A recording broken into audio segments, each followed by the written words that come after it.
मंत्री हैं। और आज हम लोग का आंदोलन था TRE-4 के विज्ञापन को लेकर कि music teacher, physical teacher, computer teacher, geography, history, polity यानी सभी सब्जेक्ट्स में क्लास 1 से 12 तक जितनी भी रिक्तियां हैं उन सभी रिक्तियों पर TRE-4 का विज्ञापन जारी किया जाए।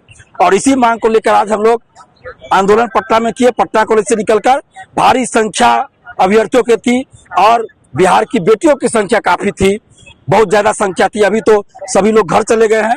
हम वीडियो बाद में बना रहे हैं बताने के लिए कि क्या हुआ आंदोलन में। तो JP गोलंबर गांधी मैदान के पास प्रशासन के द्वारा रोका गया था। उसके बाद प्रशासन ने पहल किया और BPSC के सचिव और परीक्षा नियंत्रक से मिलवाया गया। दोनों अधिकारी मौजूद थे, उन दोनों से हम लोग का प्रतिनिधिमंडल मिला, जिसमें मैं खुद था, हमारे साथ एक और स्टूडेंट थे, उसके अलावा 4 लड़की थी, यानी कुल 6 लोग हम लोग थे। और वहाँ वार्ता हुई और जो भी हम लोग की समस्या उन सभी बातों पे हम लोगों ने वार्ता की। BPSC के परीक्षा नियंत्रक और सचिव महोदय ने स्पष्ट रूप से कहा है कि SC ST welfare, EBC OBC welfare और अल्पसंख्यक का जो विज्ञापन है, अल्पसंख्यक वेलफेयर के लिए जो आता है शिक्षक के लिए विज्ञापन, वो उन लोगों के पास है, लेकिन उसको वो जारी नहीं कर सकते। शिक्षा विभाग ने जो विज्ञापन भेजा था या याचना भेजी थी उसको शिक्षा विभाग ने वापस ले लिया है और इसी वजह से वो विज्ञापन जारी नहीं कर रहे हैं। सभी का विज्ञापन एक साथ जारी होगा। तो शिक्षा विभाग ने विज्ञापन याचना वापस क्यों लिया ये उन लोगों ने नहीं बताया, लेकिन इतना बताया कि कोई मेजर चेंजिंग करना है। तो मेरा जो अपना अनुभव कर रहा है, मेरा अनुभव यही कर रहा है कि हम लोगों ने पिछले साल जो आंदोलन किया और डोमिसाइल लागू हुआ शिक्षक भर्ती में, उसके बाद महिला आरक्षण और दिव्यांग आरक्षण में 100% डोमिसाइल लागू हुआ। और एज में जो छूट की बात हम लोग कर रहे हैं कि STT जो परीक्षा हुई थी उसके आधार पर एज की बात रखी जाए कि जो STT में उस समय शामिल हो पाए थे, यानी एज उनका था, तो अभी वो TRE-4 में शामिल हो सके। मेरा साफ साफ ये कहना पहले से रहा है। तो मुझे जैसा लगता है कि इन्हीं बातों को शिक्षा विभाग ने संशोधन नहीं किया होगा। पहले वाला नोटिफिकेशन हमको लगता है जैसे पहले TRE-1 2 3 में था उसी को भेज दिया। और मुझे जैसा लगता है, सच्चाई क्या है नहीं पता, लेकिन मेरा अनुभव कर रहा है कि डोमिसाइल और महिला आरक्षण और दिव्यांग आरक्षण को लेकर, क्योंकि महिला आरक्षण और दिव्यांग आरक्षण अब बाहरी को नहीं मिल रहा है और डोमिसाइल भी लागू है TRE-4 में, तो इसको लेकर मुझे लगता है शिक्षा विभाग ने बिना कोई तैयारी के, बिना किसी संशोधन के भेज दिया होगा BPSC को। और इसके बाद उनको बाद में ख्याल आया होगा कि हमने तो पहले के जैसा भेज दिया, तो उन्होंने वापस लिया होगा। लेकिन आज जो हम लोगों ने आंदोलन किया है उसका असर हुआ और शिक्षा विभाग और BPSC के अधिकारियों के बीच वार्ता हुई, टेलीफोनिक मोबाइल से बातचीत हुई। और 20 तारीख को, यानी कि कल के बाद 20 तारीख को इन लोगों ने मीटिंग फिक्स किया है। शिक्षा विभाग और BPSC के अधिकारी 20 तारीख को मीटिंग करेंगे कि TRE-4 का विज्ञापन जल्द जारी होना चाहिए, इसको लेकर। और शिक्षा ये BPSC के परीक्षा नियंत्रक और सचिव महोदय ने ये कहा कि हम लोग आप लोगों की मांगों को देख रहे हैं, आंदोलन को भी देख रहे हैं, और हम लोग खुद चाहते हैं कि जैसे ही हमारे पास विज्ञापन आ जाए, अधियाचना आ जाए, हम विज्ञापन जारी कर दें।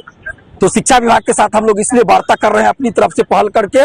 और 20 तारीख को मीटिंग है, तो अगले दिन हो सकता है आ जाए अधियाचना, तो हम लोग 4 दिन का समय लेंगे। BPSC ने कहा कि 4 दिन का समय लेंगे, शिक्षा विभाग अधियाचना भेज दे, उसके 4 दिन के बाद हम लोग विज्ञापन जारी कर देंगे। क्योंकि 4 दिन का हम समय इसलिए ले रहे हैं क्योंकि वो चेंजिंग कुछ कर रहे हैं, तो हमको सॉफ्टवेयर वैसा बनाना पड़ेगा, तो इसके चलते हमको 4 दिन का समय चाहिए। जो कुछ गड़बड़ी ना हो हड़बड़ी में, तो 4 दिन में हम लोग सॉफ्टवेयर पूरा तैयार कर लेंगे, जैसा वो भेजेंगे ड्राफ्ट उस अनुसार, और उसके बाद हम विज्ञापन जारी करेंगे। और हमने उनसे कहा भी है कि अगर विज्ञापन जारी नहीं होता है मार्च में, उन्होंने कहा कि मार्च तक हम कोशिश कर रहे हैं, हमको कोशिश नहीं, मार्च में जारी होना चाहिए, नहीं तो हम लोग मार्च के अंत तक फिर आंदोलन करेंगे और इस बार आमरण अनशन करेंगे। और अभी शिक्षा विभाग और BPSC के अधिकारियों के बीच फिर वार्ता हो रही है हम लोग के आने के बाद, और हमें उम्मीद है कि BPSC और शिक्षा विभाग इस चीज को समझेगा कि अभ्यर्थी कितने परिस्थिति क्या है, अभ्यर्थियों के साथ कितने संकट में है। और परीक्षा पे भी हमने बात किया कि जून में आप परीक्षा करा लीजिए, बहुत लेट तो जुलाई में करा लीजिए शुरू में, लेकिन उनका कहना था कि सेंटर हमको नहीं मिल रहा है, क्योंकि उनका कहना है कि 10 से 12 लाख स्टूडेंट इसमें फॉर्म भरेंगे टीचर बहाली में। और इसके चलते हमको सेंटर जो जिलाधिकारी है अलग अलग जिला के, वो लोग सेंटर उपलब्ध नहीं करा रहे हैं। तो इसके चलते हम अगस्त में एग्जाम कराना चाहते हैं, लेकिन अगस्त में बाढ़ का समय रहता है, तो फिर अभ्यर्थी कहेंगे कि बाढ़ के समय एग्जाम ले रहे हैं, इसलिए सितंबर फर्स्ट वीक में भी नहीं करवा पा रहे हैं क्योंकि बाढ़ के चलते। तो सितंबर लास्ट में जो समय दिया गया है उस तिथि पर हर हाल में परीक्षा करा लेंगे। जो अभ्यर्थियों को बोलिए कि इधर उधर से गुमराह ना हो और पढ़ाई करें, और हर हाल में सितंबर का जो डेट दिया गया उस पर परीक्षा हो जाएगी। साथ में हमने उम्र सीमा में छूट वाली जो बात थी, जो परीक्षा लेट से हो रही उस पर बात किया। Music teacher, physical teacher, computer teacher, geography, polity और भी जो विषय है उन सभी विषय, ज्योग्राफी, उन सभी विषय को लेकर बात किया, अपनी चिंता जाहिर किया कि भाई अभ्यर्थी परेशान है, सभी सीटों पर, सभी सब्जेक्ट में अच्छे खासे सीटों पर जितनी रिक्तियां उस पर वैकेंसी आनी चाहिए। तो इसमें उनका कहना था कि शिक्षा विभाग के पास हम लोग ऑलरेडी बोल रहे हैं और फिर से बोलेंगे कि आप अभ्यर्थियों की बात को देखिए, लेकिन सीटों की संख्या तय करना हमारा काम नहीं है, वो शिक्षा विभाग का काम है। तो हम लोग भी जानते हैं कि सीटों की संख्या शिक्षा विभाग तय करता है, लेकिन अभी तक बीपीएससी के द्वारा सकारात्मक जवाब मिला है। हालांकि हम बीपीएससी के बहुत सारे कार्यों का विरोध करते हैं, लेकिन जहां सही काम बीपीएससी करेगी वहां तारीफ भी करेंगे। शिक्षा विभाग को हम चेतावनी दे रहे हैं, सलाह दे रहे हैं कि 20 तारीख को आप मीटिंग कर रहे हैं तो 20 से 21 तारीख तक आप यदि याचना भेजिए बीपीएससी को, नहीं तो हम लोग फिर इस बार आमरण अनशन करेंगे।